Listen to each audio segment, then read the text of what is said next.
নড়াইলের লোহাগড়ায় দিনব্যাপী উদ্যোক্তা মেলা ও পিঠা উৎসব। নড়াইলের লোহাগড়ায় উৎসবমুখর পরিবেশে অনুষ্ঠিত হল দিনব্যাপী উদ্যোক্তা মেলা ও পিঠা উৎসব। মঙ্গলবার ২৫ নভেম্বর উপজেলা মহিলা বিষয়ক কর্মকর্তার কার্যালয়ের উদ্যোগে আয়োজিত এই অনুষ্ঠানকে কেন্দ্র করে উপজেলা পরিষদ চত্বর জুড়ে তৈরি হয় রঙিন ও প্রাণবন্ত এক মিলন মেলা, যেখানে উদ্যোক্তা সৃষ্টি, নারীর অর্থনৈতিক ক্ষমতায়ন ও স্থানীয় পণ্যকে এগিয়ে নেওয়ার গুরুত্ব তুলে ধরা হয়। মেলায় পিঠা উৎসব ছিল সবচেয়ে আকর্ষণীয় অংশ। মোট ৪টি স্টলে উদ্যোক্তারা পরিবেশন করেন দুধপুলি, তক্তি, নকশি পিঠা, পাতা পিঠা, ফুল পিঠা, পাটিসাপটা, দুধ চিতই, ভাপা, তাল পিঠা সহ অন্তত ৩০ রকমের ঐতিহ্যবাহী পিঠা।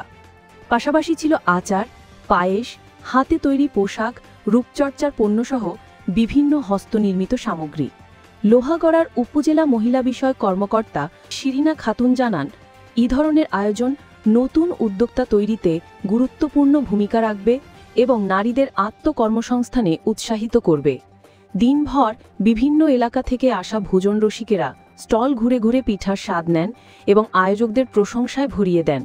লোকজ সংস্কৃতি, স্বাদ ও সৃজনশীলতার এক অনন্য সমন্বয়ে লোহাগড়ের এই উদ্যোক্তা মেলা ও পিঠা উৎসব হয়ে ওঠে তারুণ্যের উৎসব ২০২৫-এর আরেকটি উল্লেখযোগ্য আয়োজন।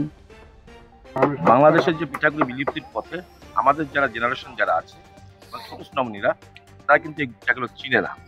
এই যে উদ্যোগের মাধ্যমে কিন্তু তারা জানতে পারবে কি কি পিঠা আমাদের মা চাচিরা খেত, আমাদের মা বোনেরা খেত,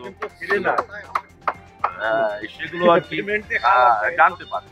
সেক্ষেত্রে এইটা যদি চলমান থাকে, তাহলে আমাদের যারা পরবর্তী প্রজন্ম আছে তারা এটি জানতে পারবে এবং যে পিঠা কিভাবে তৈরি করতো আমাদের মা চাচিরা।